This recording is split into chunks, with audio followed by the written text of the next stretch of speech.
आज उस घटना को कैसे देखते हैं? वो एक्सीडेंटल घटना थी और वो नहीं होनी चाहिए थी। क्लियर अफसोस है आप? हाँ बिल्कुल। 8 महीने का सफर कैसा रहा जेल का आपका? जेल के अंदर तो सर जो बंदी थे, बंदियों की मैंने जो हकों की लड़ाई थी वो लड़ी थी अंदर जेल में भी। मतलब वहां भी आंदोलन कर दिया आप?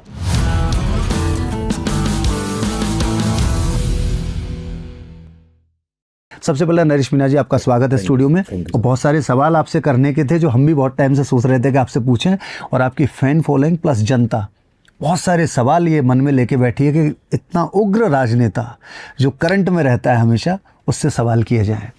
तो सबसे पहले वो घटना घटी, वहीं से शुरू करते हैं। आज उस घटना को कैसे देखते हैं? एक वक्त वो था जब वो घटना घटी, आप कई महीनों के लिए जेल में गए, और एक आज का वक्त है जब आपने हाल ही में झालावाड़ के बच्चों के लिए एक जन आंदोलन किया और उनको न्याय दिलाने की अपनी तरफ से कोशिश की। कैसे देखते हैं इस पूरे सफ़र को? देखो, समरावता जो प्रकरण था वो एक एक्सीडेंटली घटना थी। वो अचानक से घटना हुई और मैं उसको उचित नहीं मानता। अफसोस है आप? हाँ बिल्कुल अफसोस है। ये एड्रेनलिन कई बार हमारा गुस्से में, हम कई ऐसा होता है ना कि हम खेल भी खेलते हैं तो बढ़ जाता है, तो अचानक से हुआ था। और वहाँ जिस तरह से लोग, सारे लोग, गांव के लोग बहिष्कार करके बैठे थे, और उस बहिष्कार को तोड़ने के लिए प्रशासन ने जिस तरह से जाति की, जिस तरह से जबरदस्ती वोट दिलाया, तो उसकी वो प्रतिक्रिया थी। लेकिन ऐसी प्रतिक्रिया मुझे लगता है उस समय ऐसी प्रतिक्रिया नहीं देनी चाहिए। नहीं देनी चाहिए। नहीं, पर इसमें कुछ लोगों का ऐसा भी मानना है, कुछ लोग ऐसा मानते हैं कि नरेश मीणा बहुत शार्प पॉलिटिशियन है और उनको ये बात पता है।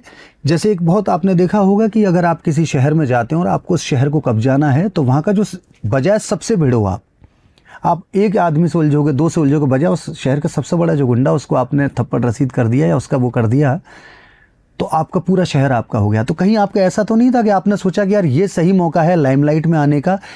या फिर इससे पहले भी कुछ ऐसे कांड हुए राजस्थान की राजनीति में जब कई आज जो मंत्री हैं, आज जो बड़े नेता हैं, उन्होंने भी पहले कई अधिकारियों पर हाथ उठाया और उनसे उनकी राजनीति चमकी। तो कहीं ये उनसे प्रेरणा तो नहीं, या ये शार्प राजनीति का आपका टॉस तो नहीं था कि आपने सोचा कि ऐसा कर लेता हूं तो मैं फेमस हो जाऊंगा? नहीं, गलत धारणा है। वो एक्सीडेंटल घटना थी और वो नहीं होनी चाहिए थी। क्लियर अफसोस है आप? हाँ बिल्कुल। 8 महीने का सफ़र कैसा रहा जेल का आपका?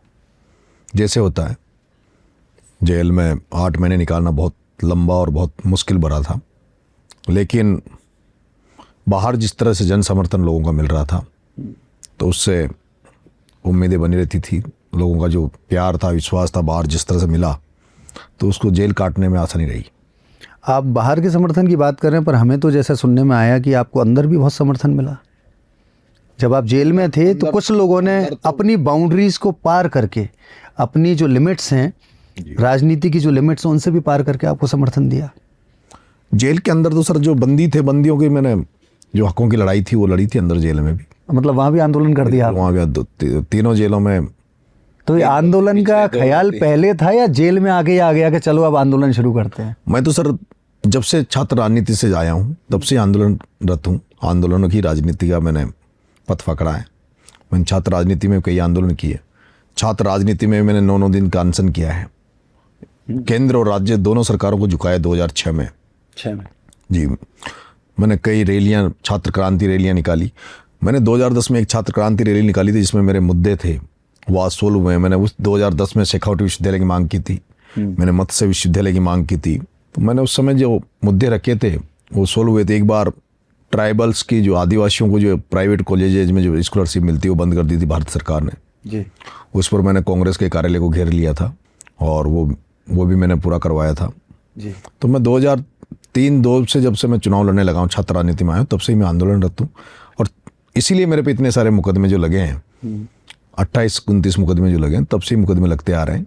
और सारे मुकदमे राजकाज कार्य में बाधा के और सरकारी तंत्र से भिड़ने के मुकदमे हैं।